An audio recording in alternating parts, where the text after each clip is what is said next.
Richard is my number one monologuer. Yet when he came to the show, he didn't treat me the way I thought he would. He brought his own troupe. At that time, I didn't realize that the position I had was really being looked on at every black person all over the country. I was being treated as Lorne Michaels, who nobody knew about.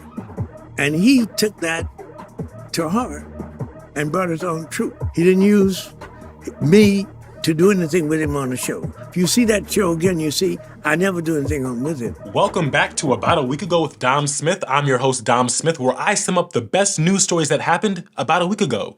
You get it? Just like the song. And this week we're talking celebrity beefs. Last week's episode about Jesus only got 13 views, so we gotta cover this drama to get the numbers up. The network executives called me the other day. Hopefully this one reaches triple digits. So what's today's topic? Jada Pinkett Smith.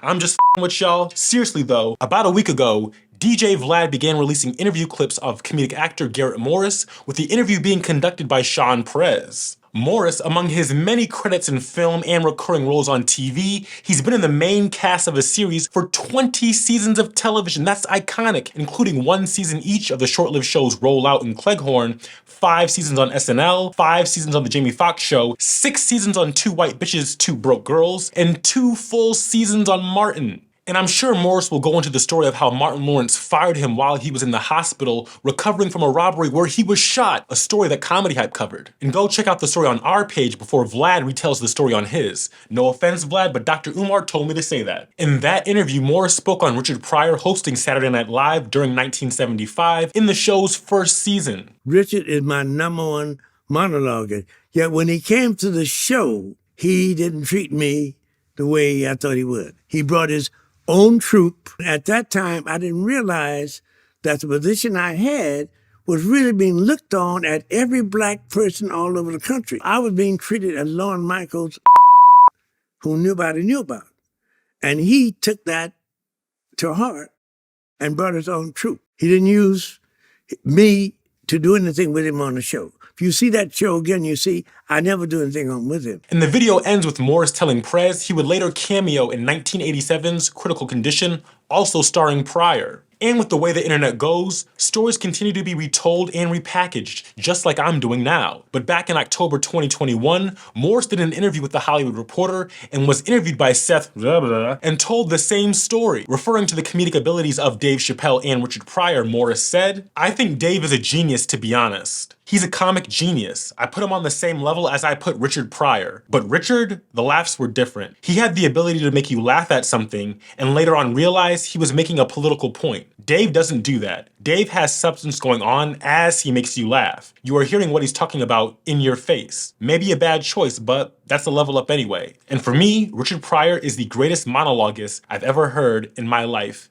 period." When asked about the famous word association sketch starring Pryor and Chevy Chase, Morris acknowledged the sketch, then quickly went into detail about his beef with Richard Pryor. "Great sketch, yes. Although I said what I just said, Richard didn't treat me right then. Because when he came to Saturday Night Live, as I just told you, I'd been in New York since 1958. I'd written 2 plays, I taught not only in high school, but in prison. I had paid my dues, but behind the scenes at SNL, I was Lorne Michaels' nigger. So when he came, Richard brought his own group of writers. Now if you notice that show, I never do anything with him because Richard chose that. But later on, when he did a movie called Critical Condition, he'd invited me to be in the movie with him. I assume that was his way of apologizing, you know?" According to several books, including Richard Pryor's Prior Convictions and Paul Mooney's Black is the New White, the people Pryor brought in with him were Mooney, Pryor's ex-wife Shelly Bonus, and Pryor's new girlfriend Kathy McGee. Yes, folks, that's right, you guessed it. Shelly and Kathy are as white as my voice. In Black is the New White, Mooney had this to say about Morris and him not appearing in any comedy sketches with Richard.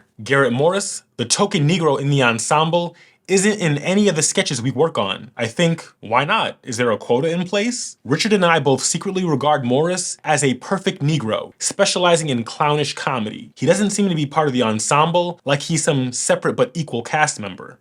God damn, Paul Mooney. In the book, it's also revealed that Paul Mooney ended up writing the word association sketch. How it came about? Well, all week leading up to the broadcast, cast member Chevy Chase sent script assistants and staff writers to Mooney to try and get him to write something for him and Richard. Eventually, he came up with the idea of Chase interviewing Pryor while giving him a word association test. Colored, Redneck.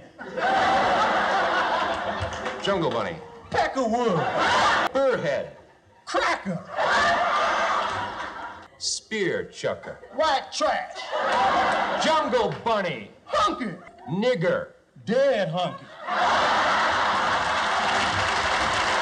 About the sketch Paul Mooney said, easiest sketch I ever wrote. All I do is bring out what is going on beneath the surface of that interview with Lorne and the NBC execs in the green room. It's the job interview sketch that everyone talks about. It attains the status of comedy classic. It's like an H-bomb that Richard and I toss into America's consciousness. All that shit going on behind closed doors is now out in the open. There's no putting the genie back in the bottle. The N-word as a weapon, turned back against those who use it, has been born on national TV.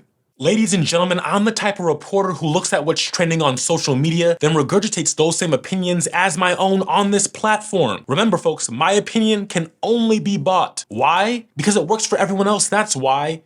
It was either this or reaction videos. Before I go, I just want to say let's go Celtics. Also, happy Halloween. I wonder how many Alabama Brawl costumes there'll be.